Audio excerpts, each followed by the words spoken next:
This is another lecture in my series on the history of New Orleans. I'm Bruce Baker, and the topic for this lecture is Martin Behrman and the Choctaw Club. So the main idea here is that the Choctaw Club, with Martin Behrman as mayor, was a powerful and successful urban political machine because, with the disfranchisement of African Americans, they were able to organize and mobilize a consistent majority of voters and provide the services that those voters desired.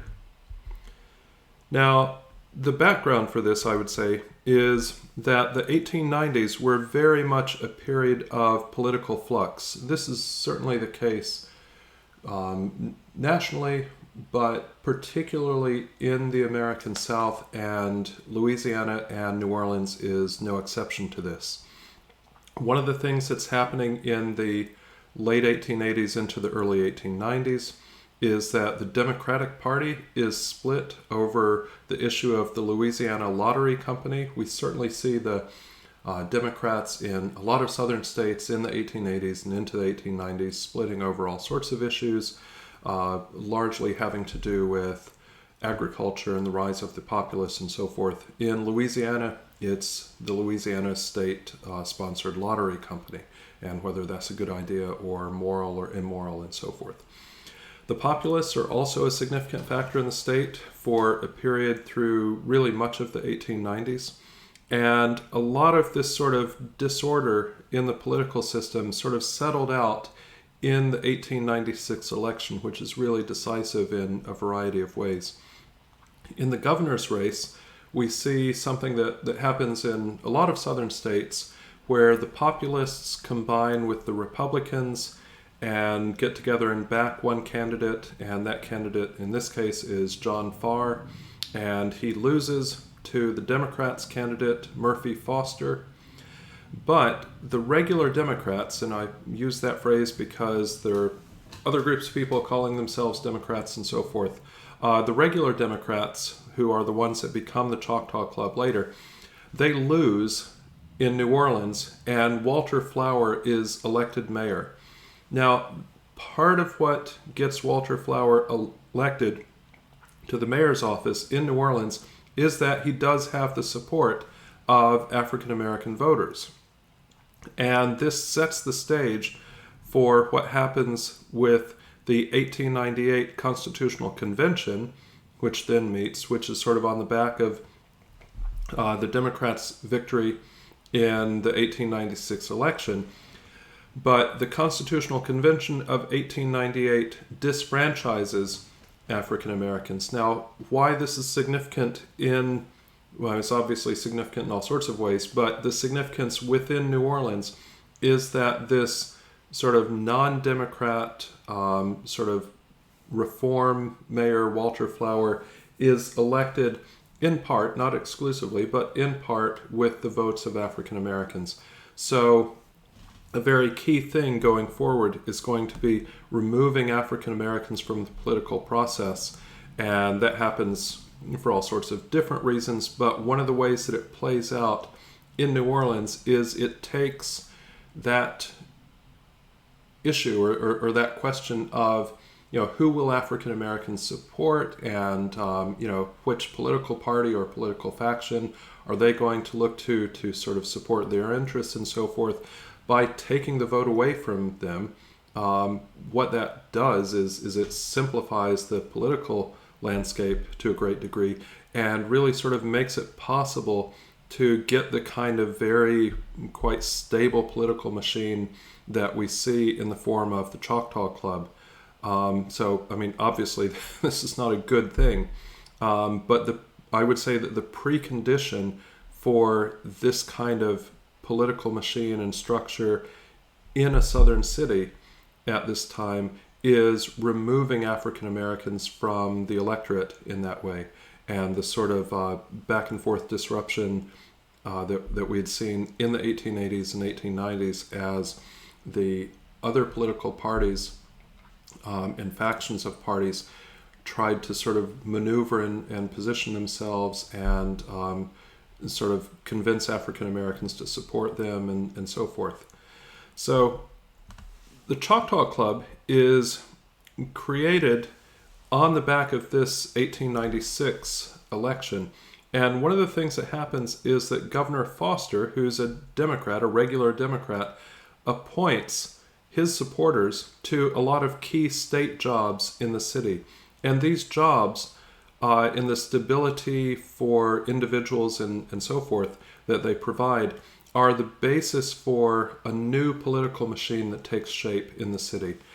The Choctaw Club is its sort of formal name. They're also called the Regular Democrats, the Ring, all sorts of things. I'm going to use the phrase Choctaw Club simply because it makes it a little bit easier to avoid confusing them with other groups and so forth.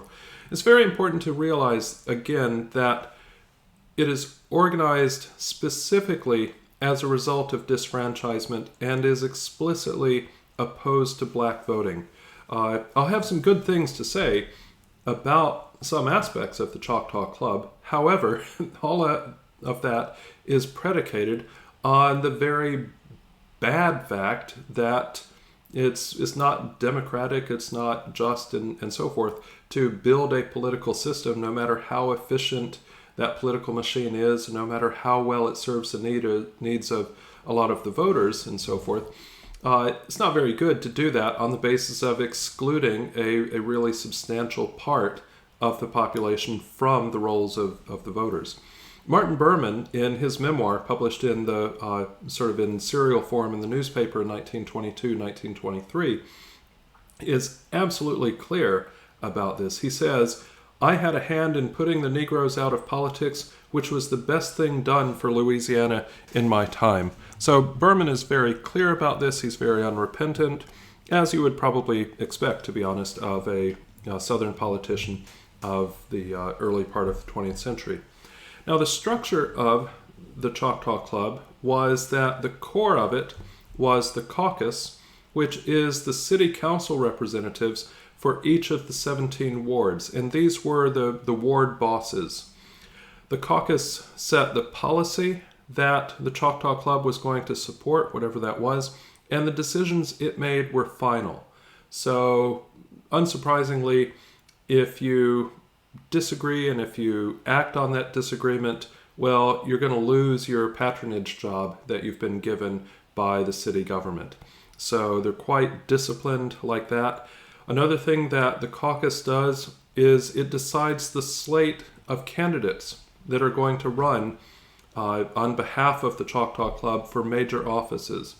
It's also going to look at statewide offices in elections and decide which candidates to endorse. And those might be people who are active in politics in New Orleans and members of the Choctaw Club, or they might be people who are from other parts of the state, but who are going to be friendly to the Choctaw Club.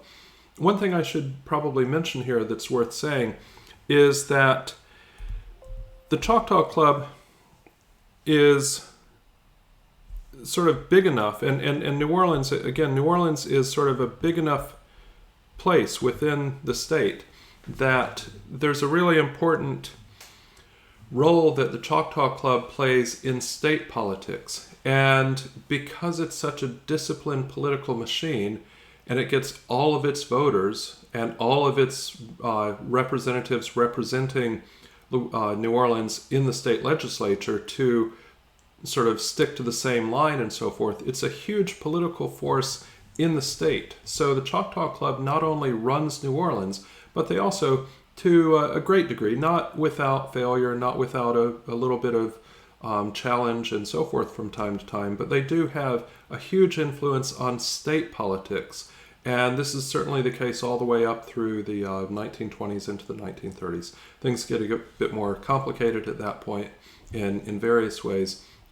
But certainly for the first 2.5 decades of the 20th century, the Choctaw Club not only exercises tremendous power in New Orleans, but they exercise tremendous power in the state of Louisiana. And that often sets up or exacerbates tensions between far-flung parts of the state that think that their interests are definitely not the same as those of the city of New Orleans.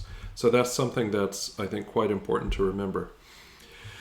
Now, the caucus is the key part of the Choctaw Club, but the sort of key people are the ward bosses. So these are people who are members of city council in one of the 17 wards of the city. They usually hold some sort of a patronage job either at the city or perhaps the state level, because again, there's enough control and support and back scratching and so forth between the city and the state government that if there's a state job to be had, that can probably be arranged. The ward boss selects their precinct captains. So there are a number of precincts in each ward, roughly between 9 and 25, depending on which ward we're talking about. And the ward boss, this is really important, disperses or dispenses all of the patronage for his ward. So whatever jobs are going in that particular ward are at the personal discretion of the ward boss as to who gets those jobs. So this is the source of incredible power.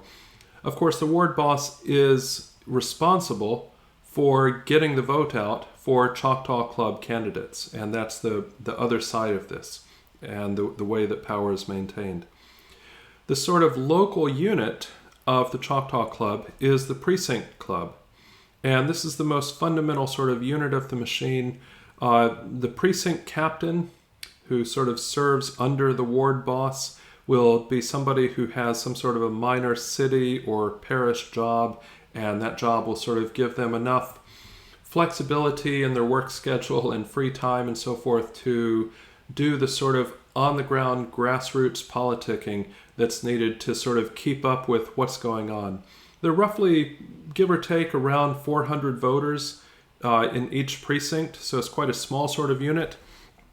And the precinct captain could usually count on about 100 of those votes as being solid, always going to vote for Choctaw Club candidates, don't have to worry about them. And then that means you only need to persuade about another 100 out of the 300 remaining to vote to have a majority. And what this means on this sort of small scale is that the precinct captain knows the people in his precinct, knows who they are, knows their family, knows where they work, knows what their economic situation is, knows the problems that they have, the hobbies they're interested in, their religion, sort of knows them inside and out, and is able, therefore, to provide assistance to them, provide jobs or references for jobs. If somebody gets into a bit of trouble and winds up in court, precinct boss or precinct captain can sort of put in a good word, or maybe ask the ward boss to put in a good word, and maybe things will go easier for them. Somebody gets sick or injured, they can arrange charity and maybe some food parcels or whatever people need. Somebody dies, they send funeral flowers and all these sorts of things. So the city political machine, the Choctaw Club, is very tightly integrated into people's lives at all sorts of levels. And one of the ways this works, even at lower than the precinct level, is sort of block captains. So it's this multi-layered structure that knows who all of the voters are and knows in a very detailed way sort of what they need and works to provide that for them. And in return, people vote for them because, well, why wouldn't you if the machine is providing all these things that make your life easier? With, of course, the huge caveat that this is for white people only. Now, within that category of white people, it's not just for poor people or just for rich people. It's not for, Anglo Americans and not Creoles and not Italians and not Irish and so forth. It's really quite broad, with the caveat that, as with most of the progressive era in the American South, it is for whites only. The funding of the Choctaw Club is interesting as well. Interesting might be a slightly benign way to put it. All the members pay $1 per month, If you are a city employee, you're going to be a member of the Choctaw Club. If you're not a member of the Choctaw Club, no doubt you would be encouraged to become a member and pay your $1 a month. And if you chose not to be, you probably wouldn't be a city employee for very long. Anybody who is in political office is going to pledge 10% of their salary. And also businesses in general support the Choctaw Club in monetary ways in exchange for what they would think of as a sort of favorable business climate, keeping taxes low, not being very difficult about permits and so forth, and all the kinds of things that businesses would want from a city government. There's also, of course, quite a lot of business that happens in New Orleans that perhaps doesn't sort of organize itself through the Chamber of Commerce, so things like gambling and prostitution and illegal drinking establishments and so forth. And they would contribute to the funding of the Choctaw Club as well. Interestingly, the funds that they contributed would go directly to the ward boss and be dispersed for various expenses and wouldn't go through the head of the Choctaw Club and the caucus and so forth as a way of sort of keeping the leaders' hands clean. I had no idea that, our political machine was, sort of receiving money from people running gambling outfits and so forth. I had no idea. So that sort of structure sort of keeps things separate, the sort of above board and the sort of off the books funding. And again, except that this is of course a huge exception, except that this was based explicitly and directly and absolutely on disfranchisement of African Americans. For those who it did serve, we can think of it as a fairly effective form of government. It's open to all classes and ethnic groups. It's not really sort of as exclusive as a lot of the reform movements which spring up in opposition to it. And I think it's worth sort of thinking about that and sort of trying to place where this fits within the discourses and organizations around good government and reform and corruption and democracy and so forth. It's not a very simplistic sort of thing of party machines are corrupt and bad and reform movements are always good and so forth. And of course it's clear that the reform movements were not going to be in favor of African American voting either. So it's not as though they were sort of pushing for that. Now, in the last bit of this, I want to talk about sort of the key figure here in the Choctaw Club, and that is Martin Behrman. So Martin Behrman is born to German Jewish parents in New York City in 1864, and when he's about 7 months old, just at the very end point of the Civil War, the family moves to New Orleans. His father died when he was very young, and his mother worked in the French market, had a stall where she sold various things in the French market, and young Martin Behrman worked with his mother at the French market and went to school. His mother died when he was only 12 years old, and he basically went to work after that and went into the grocery business and sort of moved up in that. He got married and moved to Algiers across the river to go into business with his brother-in-law. That's about 1887. And Behrman, in his memoir, sort of talks about the similarities in being in the grocery business and the sort of, paying attention to your business and what people like and talking to people and getting to know everybody and so on. Compares that to politics. And he gets involved in 15th Ward, that's Algiers, 15th Ward politics in 1888. In 1892, he's elected to the Orleans Parish School Board. Along the way, at various points here, he's holding different kinds of patronage jobs as he's sort of working in New Orleans politics and sort of reaping the benefits of that. He's a delegate for Algiers to the Constitutional Convention in 1898, so that's a sign that he's becoming a fairly significant figure. And then he's elected mayor in 1904, which is a position that he holds until 1920. He's defeated by a reform candidate, but then he's reelected in 1924 and dies in office in January of 1926. Behrman is one of the longest serving mayors of a major American city at this time. He's also, to a great extent, very unstudied. There's a lecture in this series where I'm discussing with Anthony Stenonis the history of, I forget what topic it is we're talking about there, tourism or something. And we talk about this a little bit, about how surprising it is that a major figure, the leader of a political machine and the mayor of a major city for over 20 years, is very understudied. There's no biography of him. There is a sort of edited version of his memoir that was published, I forget when, the 70s or sometime. But that's really about it. Part of it is that there are no Martin Behrman papers. There's no collection of papers. There is his memoir. You could sort of piece some things together, but there's no archival record to sort of let you track the ins and outs of that.